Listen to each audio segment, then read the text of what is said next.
Amém? Quero falar nessa manhã, eu coloquei o título dessa mensagem, Vivendo na Estação do Cura Interior. Ontem nós tivemos o evento que nós chamamos de cura, o Seminário de Cura Interior, e hoje eu peguei todo aquele evento e resumi ele. E é isso que a gente vai estar conversando nessa manhã, tá certo? O homem, ele trabalha em 3 dimensões. Quando Deus criou o homem, ele criou um ser espiritual, um ser emocional e um ser físico, certo? Quando o homem caiu, ele morreu espiritualmente. Como consequência, as emoções também foram abaladas. E o físico, hoje nós temos 70, 80, 90, 100 anos. Não é assim? Depois disso, quem está em Cristo receberá um novo corpo. Em Jesus nós já fomos restaurados. Em Jesus nós recebemos o Espírito Santo. Em Jesus as nossas emoções estão sendo curadas. E em Jesus um dia nós iremos receber um novo corpo. E aí esse ser que tem 3 dimensões será restaurado por completo. Essa semana agora que passou, a gente foi para o médico e a Nilka fazer um check-up. Tem que cuidar da carcaça, né? É o que tem, não tem outra. Não dá para fazer um leasing de 3 anos, lá devolver, pegar uma nova. Não dá. Aí a gente conversou com a médica, ela fez todo aquele processo que vocês já sabem e tal. Aí a gente foi tirar sangue, eu e a Nilka, né? A pastora Nilka. Aí nós estávamos na sala e eu falei para ela, amor, eu acho que a doutora vai recomendar para mim fazer reposição hormonal. Ela falou, por quê? Porque eu estou com queda de cabelo. Aí ela não queria mais tirar sangue. Tem que cuidar, não tem jeito, tem que cuidar, tem que ir para o médico, tem que comer bem, tem que fazer exercício, né? Tem que colocar o que caiu quem quer, fica tranquilo. Fica tranquilo, cada um no seu quadrado e viva feliz. Não é assim? Mas tem que cuidar do físico. E do espírito, tem que cuidar também? Tem que cuidar, gente. Tem que cuidar. Tudo aquilo que a gente abandona é uma questão de tempo que vai quebrar. Se você tiver um carro e não fizer manutenção dele, o que vai acontecer? É luta espiritual. Não é luta espiritual, são as coisas da vida. Se você não fizer manutenção da casa, se você não cuidar do jardim, vai virar um matagal. Faz parte. Se você não cuidar das emoções, o que vai acontecer? Se você vê tudo aquilo que é apresentado na tua frente, todo tipo de programa, e a tua alma é o teu depósito, é onde você está guardando tudo aquilo que você vai colhendo no decorrer da vida. Tá certo? É necessário cuidar da alma. Porque a alma, ela influencia diretamente tanto no espírito como no físico. E 1 Tessalonicenses 5, 23 fala assim, o mesmo Deus da paz o santifique em tudo. E que o espírito, a alma e o corpo de vocês sejam conservados íntegros e irrepreensíveis na vinda do nosso Senhor Jesus Cristo. As feridas da alma impedem o ser humano de viver todo o seu potencial. A cura interior é um processo no qual o Senhor Jesus sara essas feridas, restaurando assim na vida do cristão a oportunidade de viver a vida plena e abundante que Deus tem nos preparado. Como eu falei, nós aprendemos muito a cuidar do exterior, não é assim? E tem que cuidar. Tem que cuidar. Mas do interior, nós estamos cuidando do nosso interior, do nosso emocional, do nosso espiritual.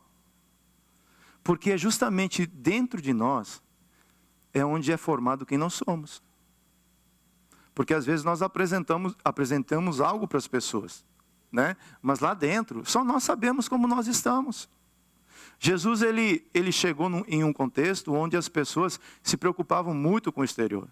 Os religiosos, eles limpavam os copos, eles se mantinham impecáveis por fora. Não é assim? Mas quando Jesus começou a relacionar com eles, ele começou a trabalhar o quê? O interior. Porque é necessário cuidar do interior, porque é o que sai de dentro de nós que realmente mostra quem nós somos, tá certo? E essa palavra tudo, nesse texto original, ela significa holoteles, isto é, completamente, perfeitamente. Deriva-se de holos, completo, e de telos, fim, consumação. A santificação nos remidos envolve uma obra completa, corpo, alma e espírito. Somente assim teremos um relacionamento pleno com o nosso Criador. Olha como é importante a minha integridade e eu ser uma pessoa plena, eu ser uma pessoa restaurada. Porque as minhas emoções, elas influenciam diretamente no meu relacionamento com Deus, no meu relacionamento comigo mesmo e no meu relacionamento com o meu próximo. O primeiro nível de relacionamento que isso influencia é com Deus. Mateus 22, 37 fala assim: respondeu Jesus, ame o Senhor, o seu Deus, como? E o que mais? E o que mais? É de todo o coração, toda a alma e de todo entendimento. Eu preciso me tornar uma pessoa íntegra, uma pessoa inteira. O maior trauma que o ser humano viveu, sabe qual é? De ter se afastado de Deus. Esse foi o maior trauma que o ser humano sofreu. A cura acontece quando nós retornamos para Jesus. Somente Jesus, Ele é capaz de nos restaurar. O seminário é bom? Passar por um evento como esse é bom? É maravilhoso, mas o seminário não cura. É Jesus, através dessas ferramentas que faz esse processo. O amor de Deus, ele é suficiente para salvar e curar toda a humanidade. Mas tem uma pergunta. O que me impede de eu receber essa vida plena? O que me impede de eu viver esse amor de Deus que já está entregue para as nossas vidas? A Bíblia fala que Deus amou tanto o mundo que já deu. Não é que Ele vai dar, Ele já deu. Então muitas vezes nós estamos pedindo algo para Deus que Ele já deu.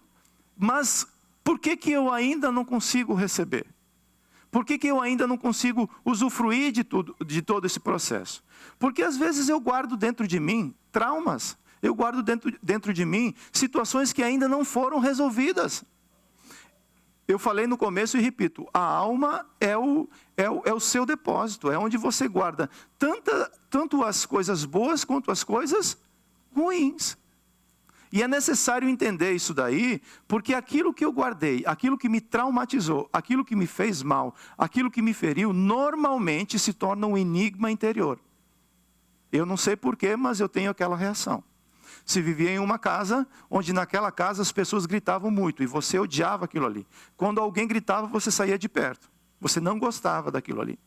Você cresce, quando você está num ambiente, na sua família, ou seja o que for, daqui a pouco, quando você se vê, você se pega gritando. E você fala, cara, que sentimento ruim. Eu não quero gritar, mas por que eu estou gritando com meu filho, ao invés de conversar com ele? Por que eu estou gritando com minha esposa, ao invés de conversar com ela? Por que eu estou gritando com meu amigo, ao invés de conversar com ele? Porque lá dentro foi criado um trauma. E você precisa ser restaurado. Você precisa retirar essa mentira, esse enigma interior, e ser curado para que você possa ter equilíbrio para conversar, para tratar os assuntos quando for necessário.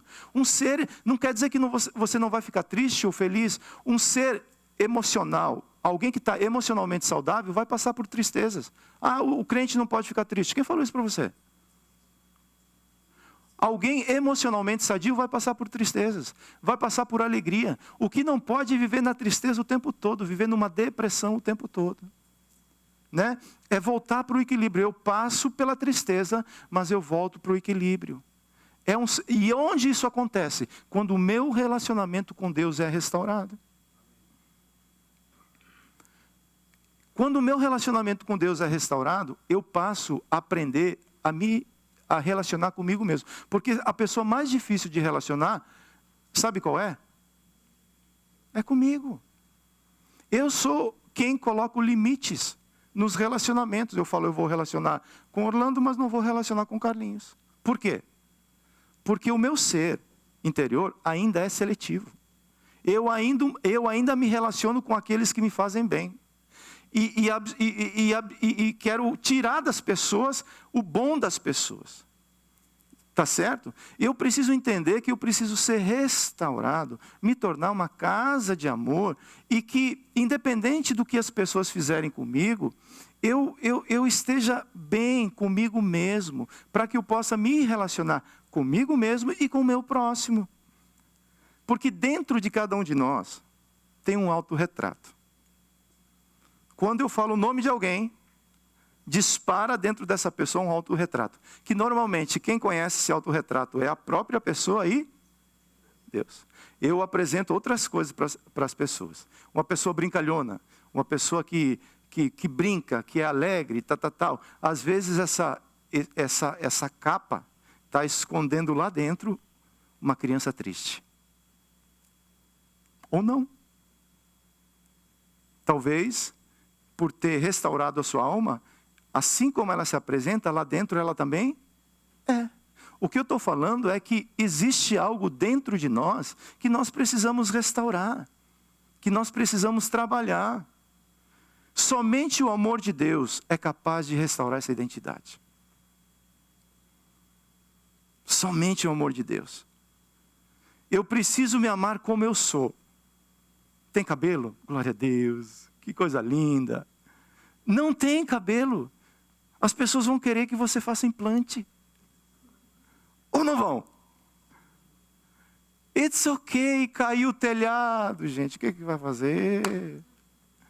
Você precisa aprender a se amar como você é. Porque quando Deus olha para você, é assim que Ele decidiu te amar. É entender que eu não preciso fazer muito para Deus me amar. Deus me amou quando eu era todo torto. Agora que deu uma endireitada, pouca coisa, né? Deus não muda o amor dele porque eu faço certo ou faço errado. Ajuda muito quando eu acerto. Mas o amor de Deus para mim é incondicional. É incondicional. Não depende de quanto eu oro, não depende de nada disso. Deus decidiu, Ele decidiu te amar. É uma decisão. E quando eu erro com Deus, Ele deixa de me amar? E quando o meu irmão erra comigo, eu deixo de amar meu irmão? Na maioria das vezes sim. Seja sincero com você. É ou não é? Nós estamos em processo ou não estamos? Até minha esposa, quando ela pisa na bola, que é muito raro. É mais fácil eu pisar na bola com ela.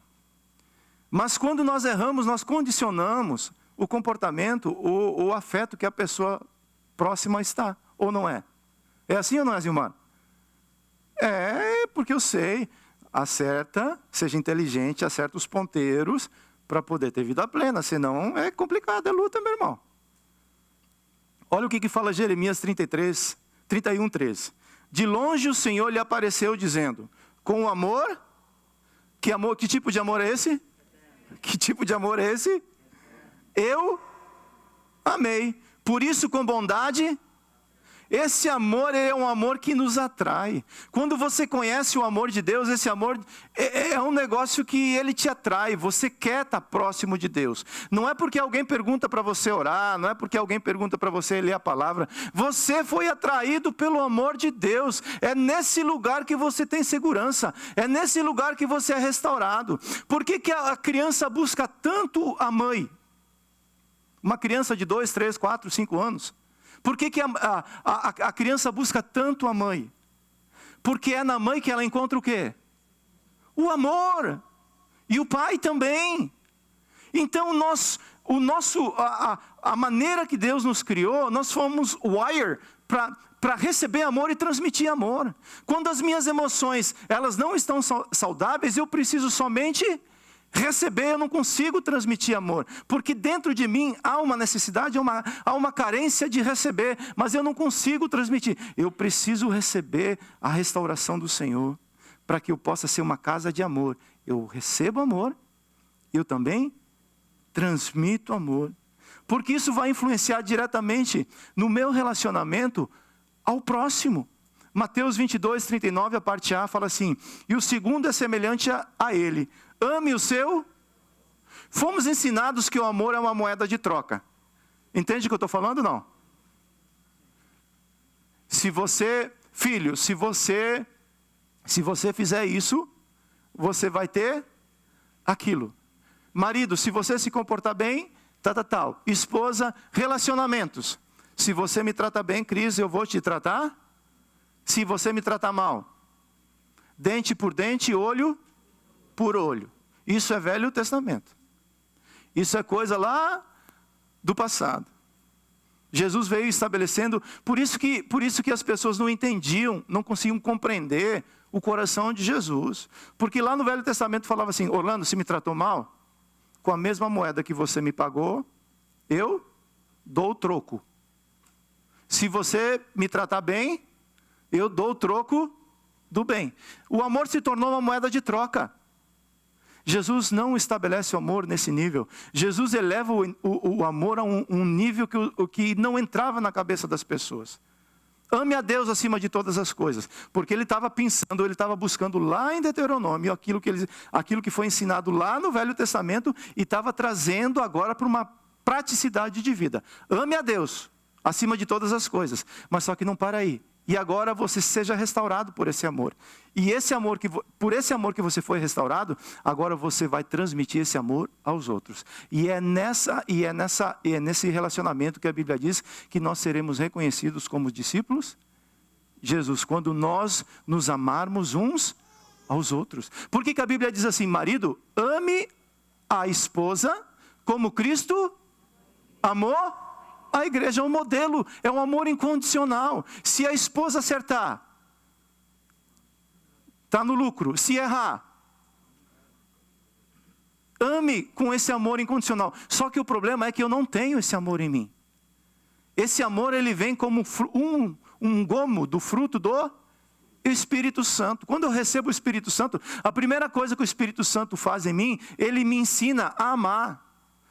Amar a Deus, me amar e amar o próximo. E nisso se resume toda aquela lei pesada do Velho Testamento. Tá certo? E quando a maior prova que você é curado, que você é restaurado, sabe qual é? Falar em línguas. Pregar bem. Pegar e dar ofertas grandes. Qual que é? Amar. A essência de Deus é amor. Você é filho de Deus? Claro. Qual deve ser a sua essência? Amor. Se nós vivermos e praticarmos isso, não vai existir pessoas enfermas entre...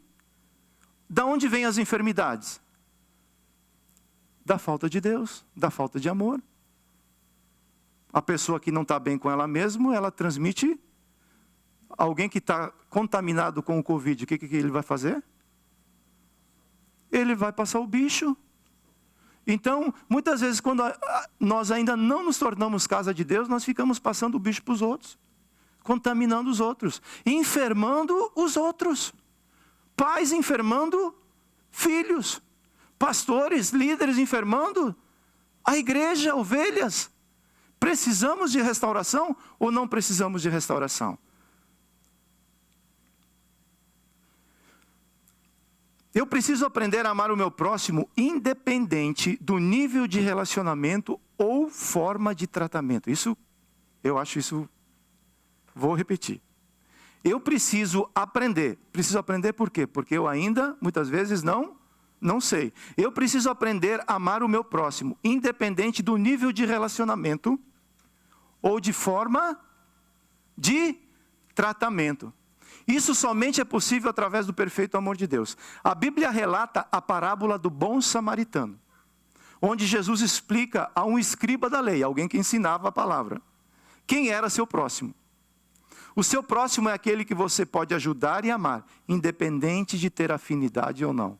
Eu acho isso algo muito desafiador. Ou não é? Você tira o teu pão para repartir com aqueles que você não conhece? Jesus, quando ele alimentava a multidão, ele não fazia uma entrevista, sabe? Você está participando do culto aqui há quanto tempo? Qual GE? Discipulador? Ele fazia isso? Está na multidão? Tem pão para todos. Esse é o coração de Jesus. Ele dava pão, ele repartia o pão Para todos. Independente do nível de relacionamento que as pessoas tinham com Deus. Nós nos tornamos devedores. Você tem uma dívida. Que isso? Sou tão equilibrado financeiramente, trabalho tão bem esse negócio, mas eu quero dizer que você tem uma dívida. Eu vou apresentar ela para você. Romanos 13:8. Não fiquem devendo nada a ninguém. A única dívida que vocês devem ter é a de amar uns aos outros. Quem ama os outros está obedecendo toda a lei. Dá uma olhadinha para a pessoa que está do seu lado e fala assim: eu tenho uma dívida impagável contigo.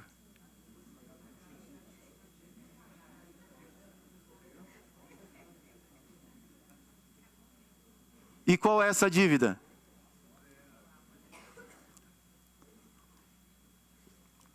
Agora, falem para mim, pastor, eu tenho uma dívida impagável contigo. Tem gente que não fala, eu estou vendo você. Eu estou vendo você. Eu tenho uma dívida com todos vocês, é isso mesmo. É isso mesmo. Então você vê que nesse funil não passa... É apertado o funil, não é não? Errou. Eu tenho uma dívida para pagar contigo. Qual que é? Vou te amar de maneira incondicional. Mas ajuda aí, né, filho? Ninguém é de ferro. Passamos a entender que toda a nossa vida é estabelecida em volta de quê? Relacionamentos. Porém, são exatamente os relacionamentos que geram conflitos, abusos e até traições, causando traumas e mágoas que precisam de cura. Quero ler um exemplo para vocês, que está em Marcos capítulo 10, a partir do verso 46. Por favor, me acompanhe. E foram para Jericó. Quando Jesus saía de Jericó, juntamente com os discípulos e numerosa multidão, Bartimeu, um cego mendigo, filho de Timeu, estava sentado à beira do caminho. E ouvindo que era Jesus, o Nazareno começou a gritar: Jesus, filho de Davi, tem compaixão de mim. E muitos o repreendiam para que se calasse. Mas ele gritava cada vez mais: Filho de Davi, tem compaixão de mim. Jesus parou e disse: chamem o cego. Chamaram então o cego, dizendo-lhe: coragem, levante-se, porque ele está chamando você. Atirando a capa para o lado, o cego levantou-se de um salto e foi até onde estava Jesus, que lhe perguntou: o que você quer que eu lhe faça? O cego respondeu: mestre, que eu possa ver de novo. Então Jesus lhe disse: vá, a sua fé salvou você. E imediatamente passou a ver e foi seguindo Jesus estrada afora. Nesse contexto, a primeira coisa que influencia muito nesse assunto que nós estamos falando é como eu me vejo. O apóstolo Paulo carregava dentro de si a culpa de ter perseguido a igreja. E ele relata isso para cima e para baixo. Porque ele perseguiu a igreja, ele fala assim: eu me considero o menor de todos. Porque era algo que era como ele se via. Ele tinha um discípulo chamado Timóteo, que ele quase desistiu do ministério. Olha só. Porque a alma dele, como ele se via, não estava legal. Ele se via como um líder inexperiente, talvez rejeitado pelas pessoas por causa da inexperiência dele. E chegou um momento que Paulo falou assim: por que você está se vendo dessa maneira? Não despreze o dom que foi dado. Dom de Deus sobre a tua vida. Mas olha como a autoimagem influencia até naquilo que Deus me dá. Eu preciso restaurar minha autoimagem. Eu preciso deixar de acreditar naquilo que as pessoas falaram que eu era. Pessoas enfermas, ou até mesmo pessoas que me amavam, mas que não tinham entendimento. Você não vai ser nada. Você começa e não termina. Olha para a sua vida. Onde que você vai? Não é assim?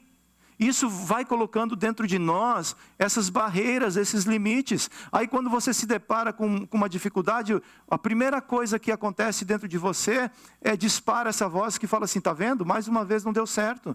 Estuda inglês, você enrola a língua, mas não fala nada. Você precisa tirar essas palavras. E você precisa colocar a imagem que Cristo, quando Cristo desenhou você. Lá no Salmo 139 fala que todos os dias foram escritos na sua vida, antes que Ele existisse. E eu é que sei os pensamentos que tenho a vosso respeito, diz o Senhor. Quando Deus olha para cada um de nós, Ele olha para o propósito que Ele desenhou e fala assim, ih, rapaz, ainda não está lá. Ele está acreditando numa mentira. Eu estou falando que Ele pode todas as coisas em mim, e Ele está acreditando que Ele não pode nada. É necessário retirar essa autoimagem. Olha qual era a imagem que Bartimeu tinha dele. E foram para Jericó, quando ele saía de Jericó, juntamente com os discípulos, e numerosa multidão, Bartimeu, cego mendigo, filho de Timeu, estava sentado à beira do caminho. Provérbios 23, 7. Porque como imagina em sua alma... Leia esse verso, por favor.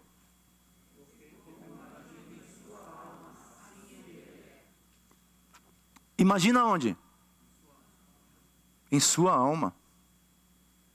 Assim ele é.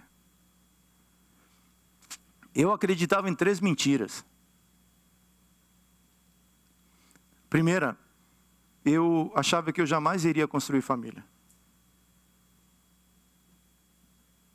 Que eu jamais iria ser feliz. E que eu não iria conseguir ter filhos. 3 mentiras que eu guardava lá dentro do meu autorretrato por muitos anos da minha vida. Quando eu encontrei o Senhor, e depois encontrei a Nilka, eu vi que Deus é vivo, sabe? E Deus me deu uma família. E Deus começou a me dar sentido para viver. Eu sempre fui uma pessoa muito séria. Por quê? Porque pela formação, pelo ambiente que eu vivia. E eu comecei a tomar uma posição que não era minha. E comecei a tomar decisões dentro da casa que eu não tinha capacidade para fazer aquilo ali. Então eu me tornei uma pessoa séria. Demais. Eu não tive infância. Eu tinha problemas para resolver. E eu fui criado com isso daí. Né? E quando eu casei, o que eu levei para o casamento? Todas essas coisas. Conhecendo o Senhor, eu vou ser feliz. Mas lá dentro eu tinha uma voz que me falava assim, você não vai ser feliz. Até eu encontrar o amor de Deus. E depois de 4, 5 anos, nós projetamos ter um filho antes, né? Mas com 5 anos a gente falou, agora vai, 4, 5 anos. Depois de 5, 6 meses, nada estava acontecendo com relação a ter filho. Aí a gente foi para o médico e o médico falou assim, olha, a tua esposa não pode gerar vida. O que veio novamente na minha mente? Aquela frase do passado, você não vai ter filhos.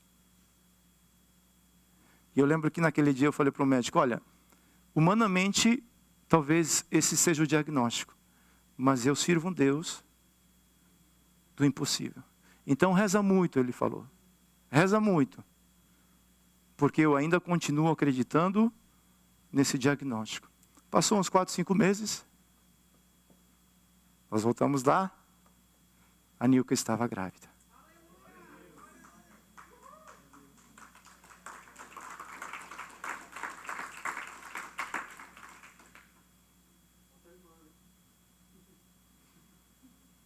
Aí está o Caleb. Nós tentamos também. Ainda Deus não deu. Mas isso Deus foi mudando, sabe? foi mudando essas mentiras pelas verdades do Senhor. Porque assim como o homem imagina dentro dele, assim ele é. Quando Deus fala que você é vencedor, como lá dentro você escuta isso? Hoje é dia de tirar toda essa bagagem, toda essa situação que foi acumulada ao longo da vida e deixar que somente a verdade ocupe esse lugar. Porque se Deus falou isso de você, assim você é.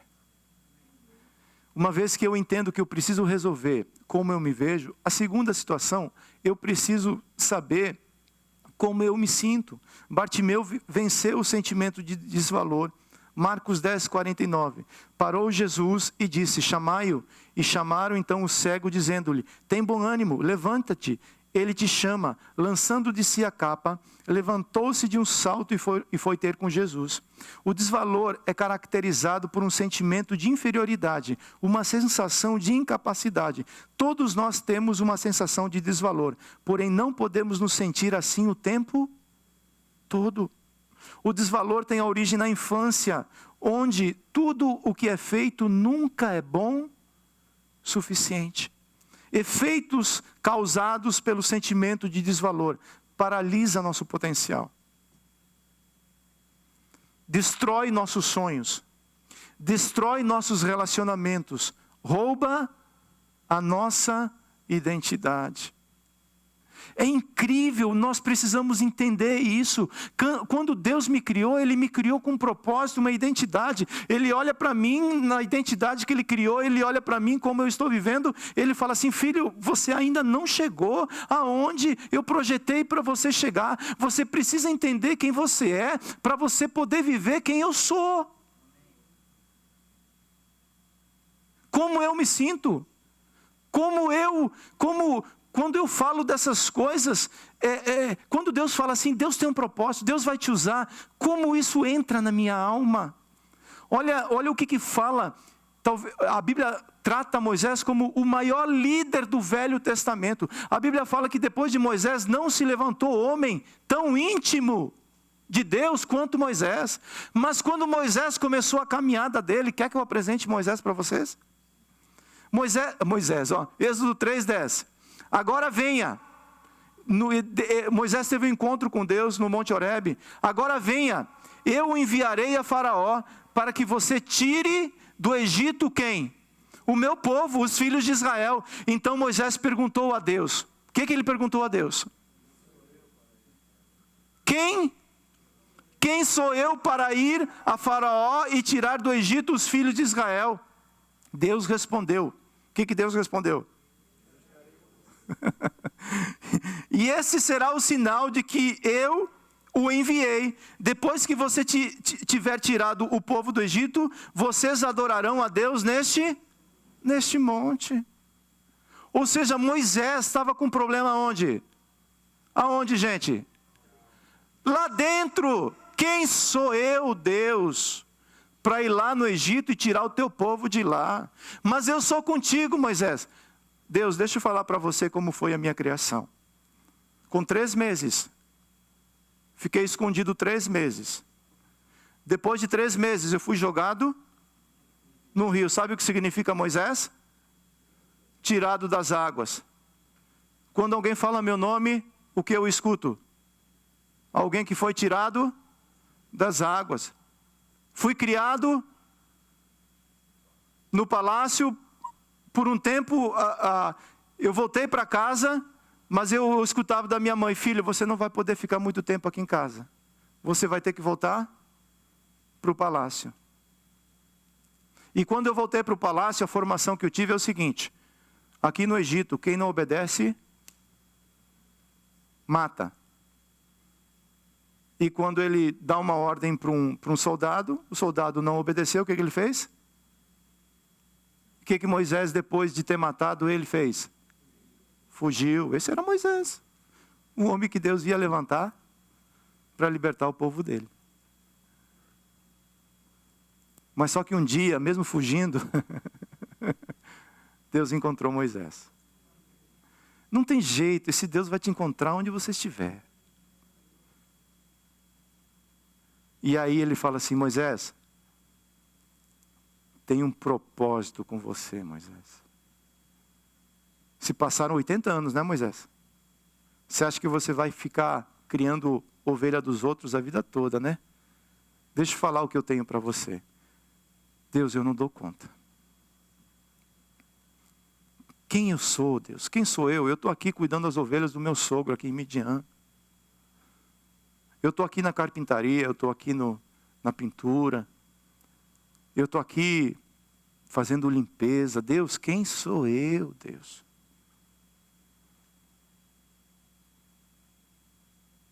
Eu serei contigo, Moisés. Deus, o Senhor me trouxe para essa terra aqui. Eu não estou exercendo nem a minha profissão, nem a minha formação superior que eu tinha lá no Brasil. Eu sou contigo, Moisés. Muda esse ser interior que te paralisa, que coloca limites. E deixa Deus fazer aquilo que Ele quer fazer através de você. Outro exemplo, Juízes 6,15. Ele lhe disse, Gideão agora, e ele lhe disse: ai, Senhor meu, com que livrarei Israel? Eis que a minha família é a mais pobre e eu. Você vê que o eu está sempre envolvido, né? E eu? Quem sou eu? É um copy-paste. Se você prestar atenção, todos os grandes líderes que Deus levantou, primeiro passaram pelo processo de restauração interior. Primeiro Deus restaura o teu interior. E aí Ele te envia para fazer a obra que Ele quer fazer. Porque nessa vida nós iremos, se você não sofreu traumas ainda, glória a Deus. Que Deus te guarde neste lugar, meu filho. Mas é difícil. Provavelmente vai passar. Não tem jeito. Quando eu não sei quem eu sou, quando eu não tenho uma identidade, não sei o que posso fazer dentro do propósito. Por que Moisés fugia de Deus? Por que Moisés fugiu? Por que Moisés fugiu do Egito? Porque ele não entendia o propósito que Deus tinha para ele. Ele se deparava com um problema, corria para lá. Se deparava com outro problema, corria para o outro lado. E Deus um dia falou assim: vamos parar de correr, Moisés. Vamos resolver essa situação? Vamos voltar àquilo que é necessário? Volta para o propósito. Mas você precisa entender quem você é. Você precisa aprender e sair daqui hoje com isso resolvido no teu coração.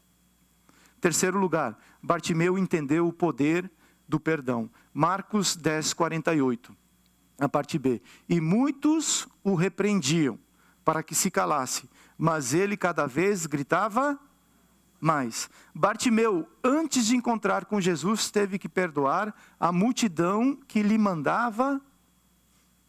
Você tem essa frase aí? Tem ou não tem? Sim. Antes de encontrar com Jesus, ele teve que perdoar quem? A multidão. Que lhe mandava calar a boca.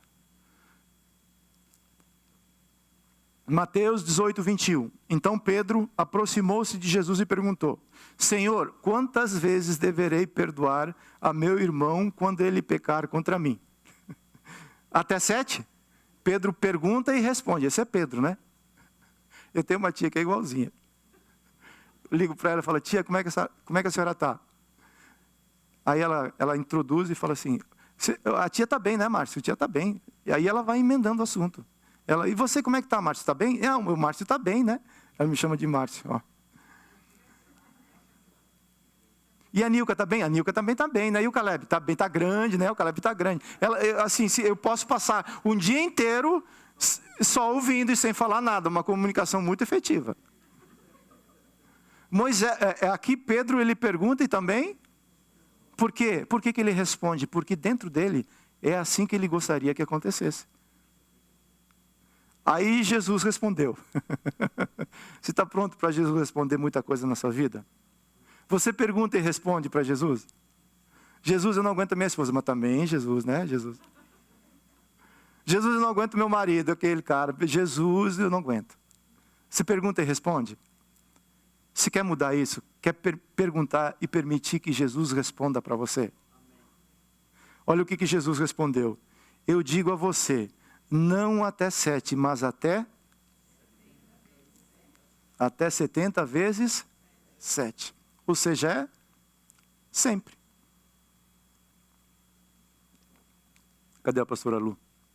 A pastora Lu trouxe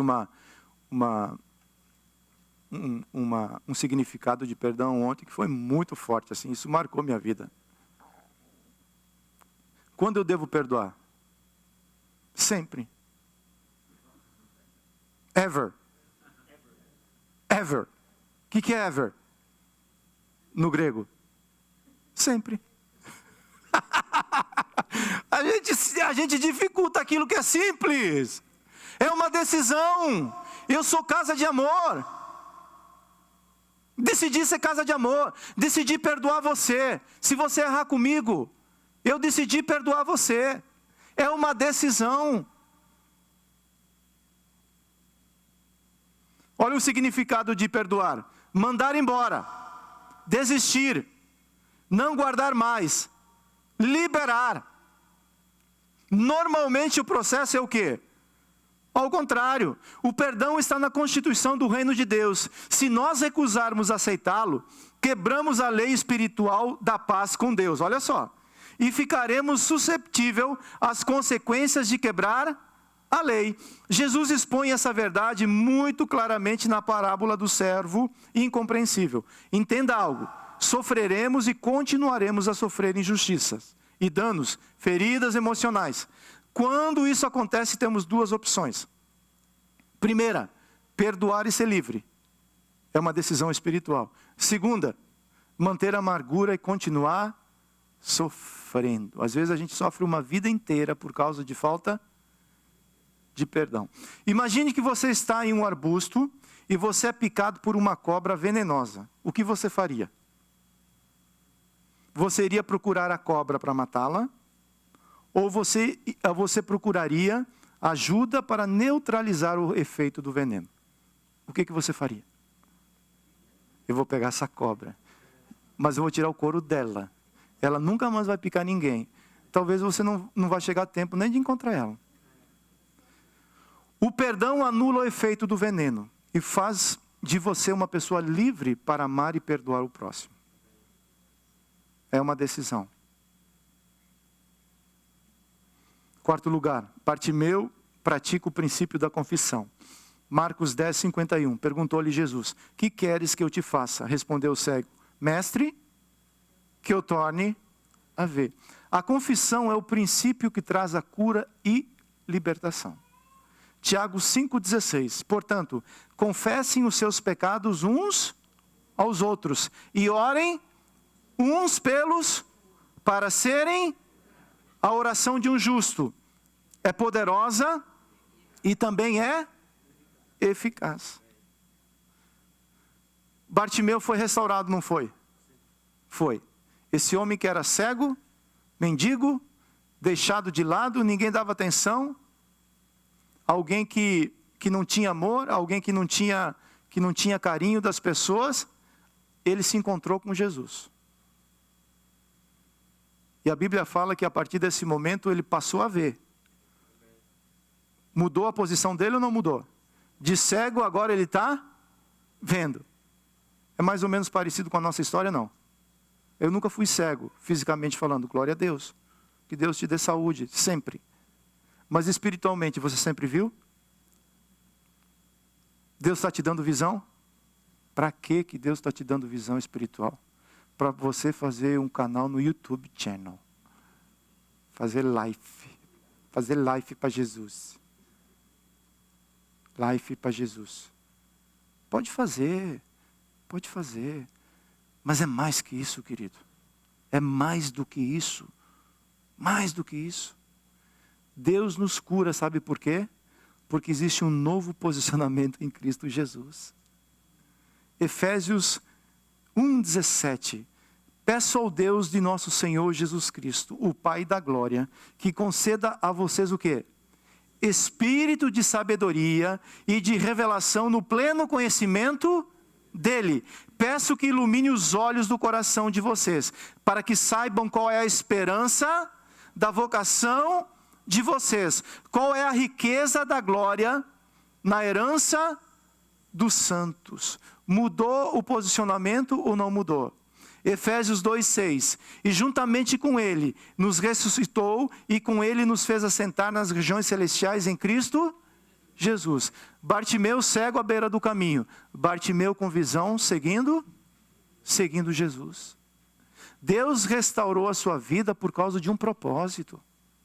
Porque Ele tem um propósito para fazer. E nessa terra, para fazer esse propósito, Deus vai usar, sabe quem? O homem. Nós tivemos o cura ontem, e um ponto que é sempre muito delicado no cura é com relação à libertação espiritual.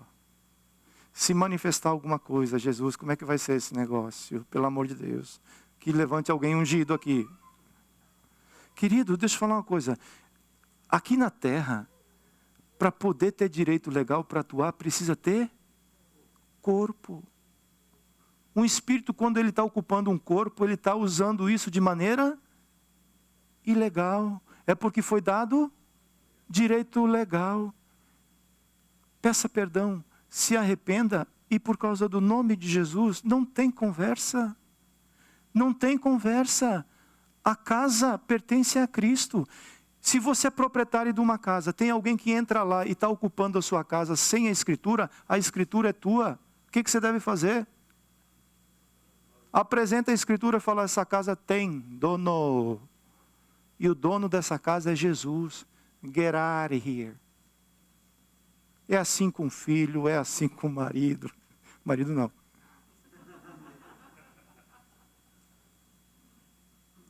É porque você está numa nova posição.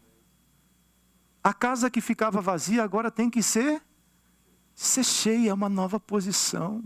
É o Espírito Santo que está na casa. E eu estou assentado nas regiões celestiais juntamente com... Eu estou com Cristo, querido. Quando as pessoas te veem, quando o mundo espiritual te vê, ele te vê em Cristo. Já não há mais nenhuma condenação para aqueles que estão em Cristo Jesus. Se Cristo me justificou, se Cristo é por mim, o que poderá fazer o homem contra a minha vida? É uma nova posição. Eu decidi perdoar, eu decidi amar, eu decidi cuidar da minha família, eu decidi ser um discípulo de Cristo. É uma nova posição. Eu decidi não beber mais, eu decidi não ser mais um adúltero, eu decidi não ver mais coisas que não agradam ao Senhor. É uma nova posição em Cristo Jesus.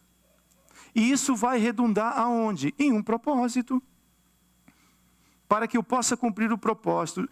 Marcos 10:52. Então Jesus lhe disse, vai, a tua fé te salvou.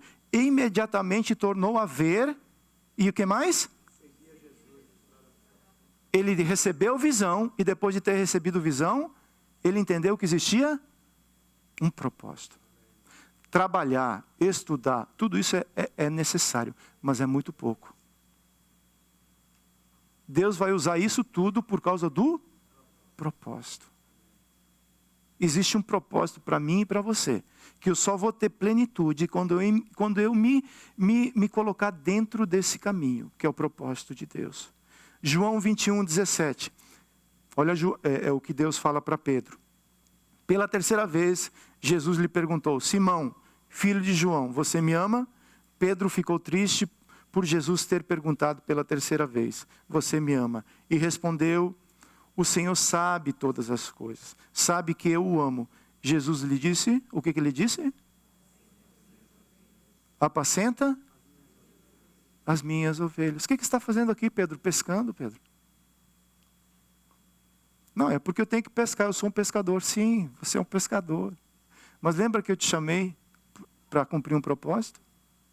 E eu estou lembrando para você que existem ovelhas que precisam ser pastoreadas. Existem pessoas que precisam ouvir do amor de Deus. E é você, homem de Deus, mulher de Deus, que Deus vai usar para fazer essa obra. Com todas as limitações, com todas as situações. Mas você percebe que antes de Pedro ser colocado de volta no campo, ele foi restaurado no interior dele? Porque Pedro tinha o quê? negado e desistido do propósito. Essas coisas, elas caminham juntas. Quando eu desisto do propósito, de alguma maneira, eu estou negando Jesus em alguma área na minha vida. Que isso? Não é não?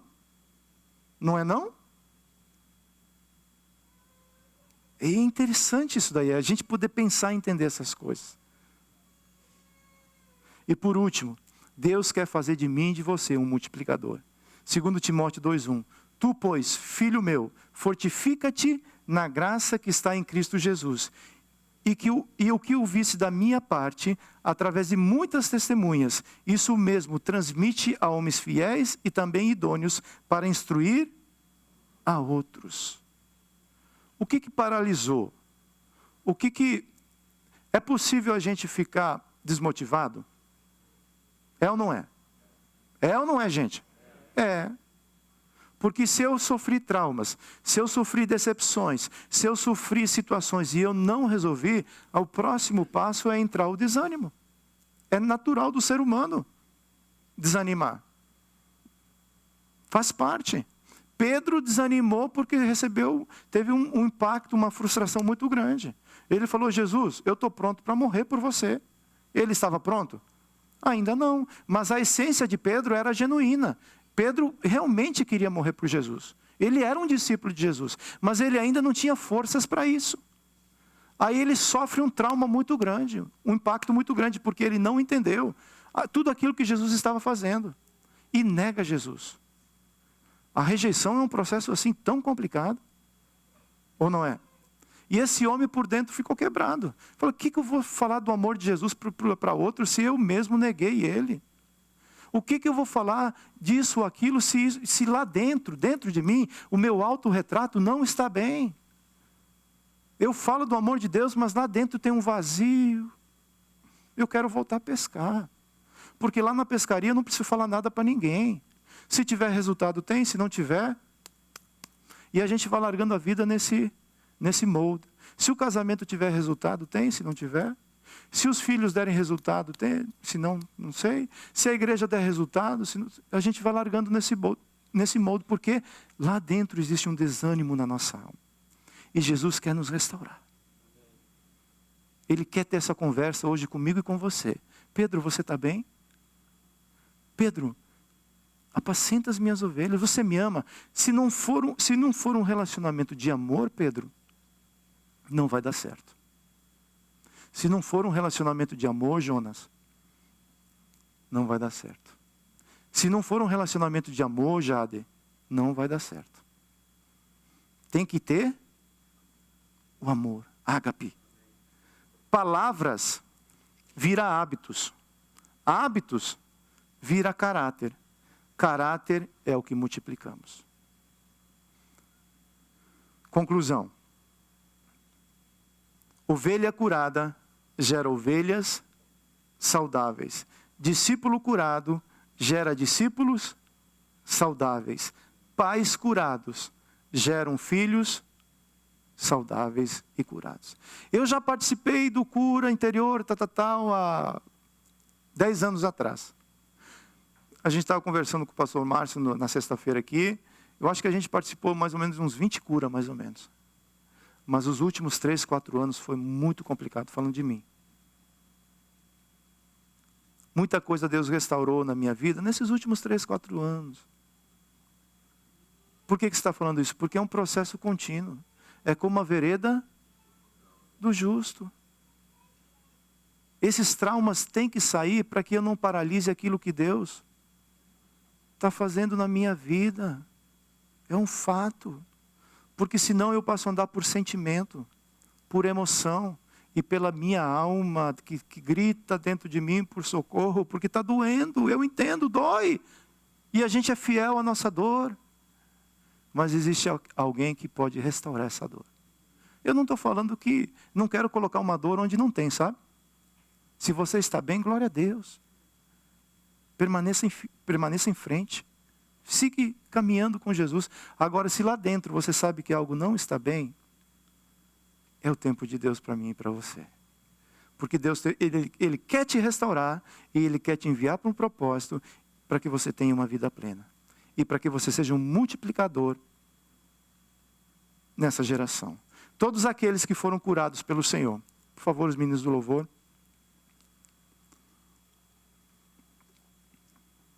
Todos aqueles que foram curados pelo Senhor, agora estão aptos para viver uma vida abundante, tornando-se assim multiplicadores da vida de Cristo.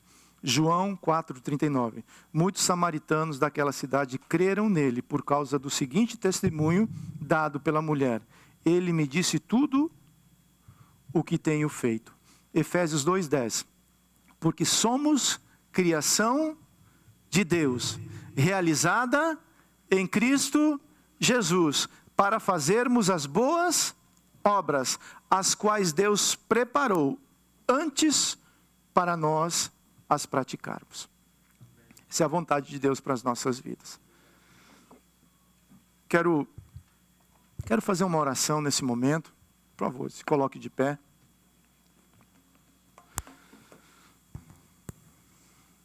Pode abaixar as luzes.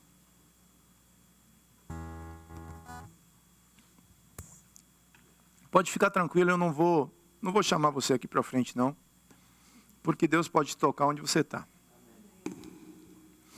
E eu espero que durante essa mensagem Ele já tenha falado com você e você já tenha aberto a porta, se for necessário, para que o Senhor, aquele que tem o óleo de Gileade, aquele que cura, aquele que conhece o nosso sentar e o nosso levantar, aquele que nos conhece pelo nome. Se você está aqui hoje, não é à toa, não é uma coincidência de você estar nesse local hoje. É porque Deus tem um propósito com você, Deus te ama e Deus quer restaurar a sua vida.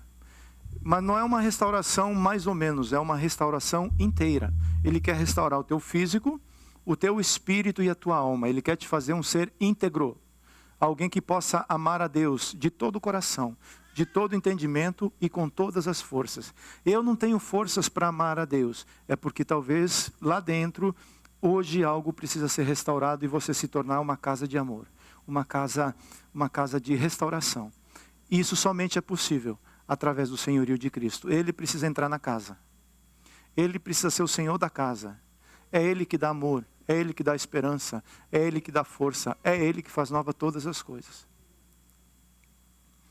Queria que você fechasse teus olhos por um segundo e repetisse comigo assim: Senhor Jesus, eu entendi através da Tua palavra. Tu é o verbo de Deus.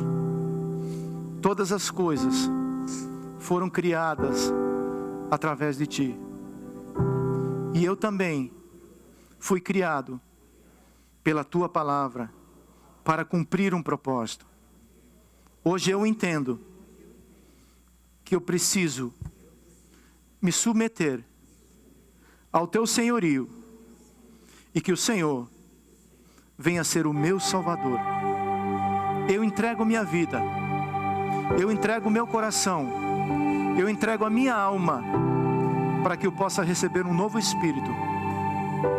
A partir de hoje, me torno casa de Deus, casa de sacrifício vivo, casa de amor, um discípulo Teu.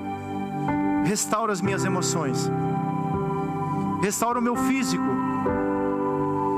e que o Teu Espírito prevaleça sobre a minha vida.